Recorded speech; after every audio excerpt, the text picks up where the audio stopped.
My name's Jerry. I'm an alcoholic and an addict. I grew up in a little town called Reading, Ohio. I was the oldest of three children. Came from a stable household. Dad worked, mom stayed at home. Took care of me, my brother, and my sister. Grandma and grandpa on my dad's side had 9 kids, so I'm from a fairly large family. I am the oldest male grandchild. I'm the second oldest grandchild.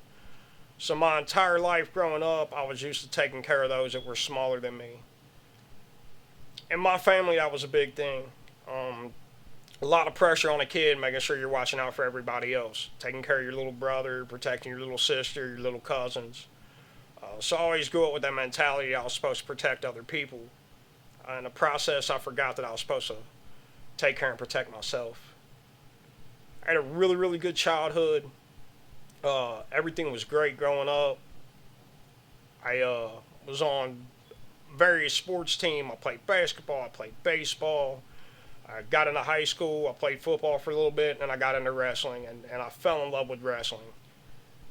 Freshman year, I tore my rotator cuff, and the doctors basically gave me a choice. They said, well, you can do surgery or you can do rehab.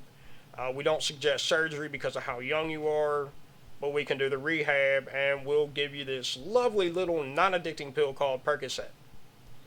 This is back in like 1994, 95, and back then people didn't really know what in the hell they were getting into.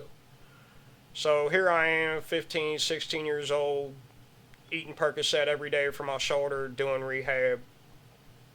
Uh, shoulder's starting to get better. I'm doing rehab. They're keeping me on the pills for the pain. A couple wrestling seasons later, I break my foot. Uh, Go see a different doctor, and of course, they give me Percocet for my foot. So at that time, I am now doing as the doctor prescribed. I'm taking Percocet for my shoulder. I'm taking Percocet for my foot.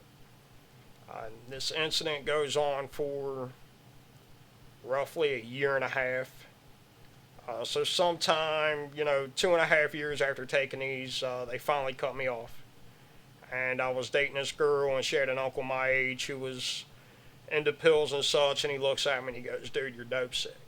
Well, dude, I ain't dope sick. I don't take dope. He goes, yeah, you know that little pill you've been eating for the last 2.5 years? It's an opiate, dude. It's dope. And he crushed up an Oxycontin 40 and he said, here, snort this. And it was off to the races from there. Um, I was fortunate enough that through my active addiction, I worked almost the entire time. Um, and then I got into the point where around 30 or 31, they made Oxycontin so you couldn't snort them anymore, and a girlfriend turned me on to heroin. And that's when things went all bad. Started breaking morals. Stuff that I said I would never do. I was lying to people. I was cheating from people. I was stealing from my family. Stealing from my job. Stuff that I was grown up that you should not do. And, I lived that way for a long time. And family, friends, people I work with all knew I had a problem, and nobody wanted to say anything. So finally, somewhere around the age of 36, my dad gives me a business card.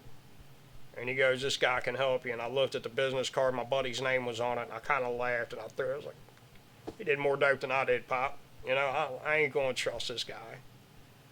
And my dad sat me down. He goes, look, you got a problem. You need help. This guy has turned his life around. He's got it together. He's running this great sober house called, Good Shepherd Ministries up in Dayton, Ohio. I really think you should give him a call. Spent 6 months staring at that card every day before I could finally get the courage to ask for help. So I called him, and he said, don't worry about it, buddy. I'll get you taken care of. I'll get you into treatment. You can come up here, stay at the house. Everything will be good. The problem is I was not doing it for me. I was doing it for my mom and dad, my nieces and nephews, so I could keep my job, so I wouldn't go to jail, so I wouldn't end up ODing and dying. But it wasn't because I wanted it. It was because everybody else wanted it for me. So I ended up staying in treatment for all of 9 days, and I couldn't stay any longer due to uh, private insurance. So I call Sean, he comes and picks me up, and I came to Good Shepherd, and I did everything they asked me to do. I got a sponsor, I was going to meetings, I was working steps. Um, I was adapting to the situation. I was letting people see what I wanted them to see, that I was really into this, and I was doing everything right. And I fell in love with recovery, and I started doing it not because I had to, but because I wanted to.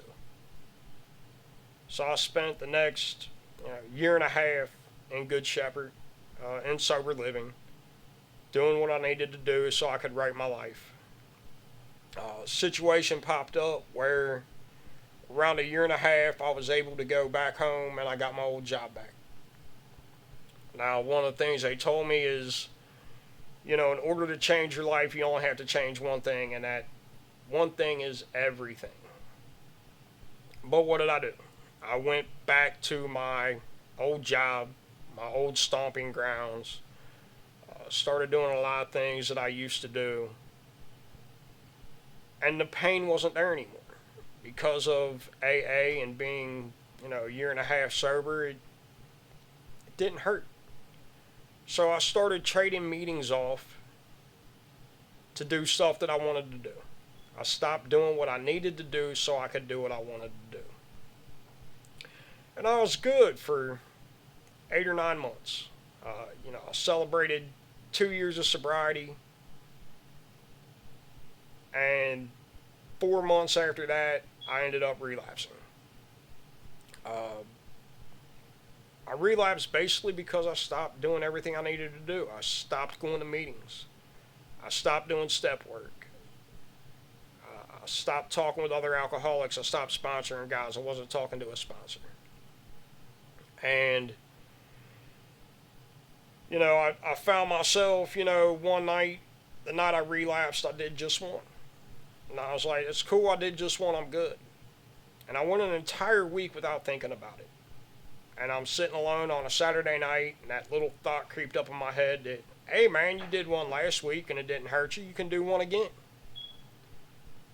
So I went from doing it on, the first weekend just Saturday night, to the next week it was, I'm going to do it Friday and Saturday, to the next weekend, well, I'll do it Friday, Saturday, and look, I still got some Sunday, so I was doing it Sunday. So within 3 weeks, I was back to using every single day again. And things just got worse. The reason why they got worse for me is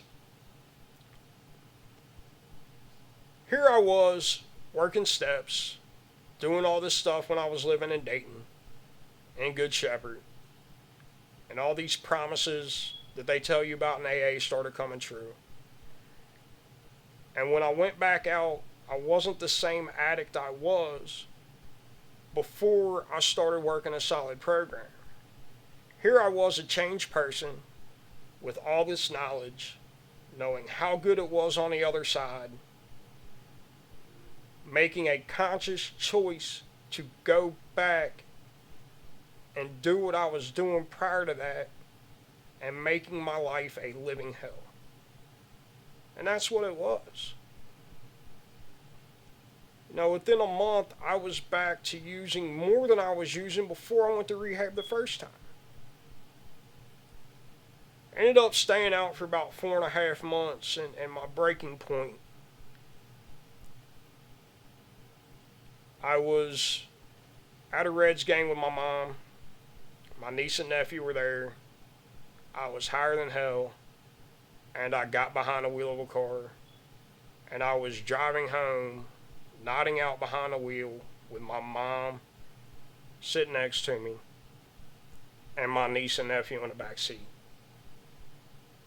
And it didn't click until the next day, and I woke up and I thought about it, and I was like, Jesus Christ, dude, you could have went completely out. And you could have killed your mom, your niece, your nephew. Is it really worth all that? And for the first time in my life, I decided that I wanted to get sober for me. because the choices that I was making was going to kill not only myself, but probably somebody else in the process. So I picked the phone up, called Sean on a Friday. I said, "What are you doing?" He goes, "Oh, I'm on my way down to Cincinnati." I said, "Perfect. Stop by and pick me up. We need to talk." So he came down, he picked me up, and I was so out of my mind that day, I do not remember the 2.5 hour conversation that he and I had. All I knew is he told me, "Don't worry about it, we'll get you back into treatment." So I get a call 3 days later on Monday. He goes, "Call this guy, we got you into a place up in Toledo, blah, blah, blah." I was like, "Okay, cool." So I call, end up going up to Toledo, spent like 28 days up there between rehab and sober living up there, and then I ended up coming back here. I'm very fortunate to be alive today. I'm very fortunate to have my mother, my father. I'm fortunate to have Sean. I'm fortunate to be back in sober living at Good Shepherd. If you're struggling, ask for help. It's the biggest change you can make in your life. It's the best change you can make in your life. I hate asking for help, but I'm glad I did. Hope y'all enjoyed watching. My name's Jerry, and I'm an addict.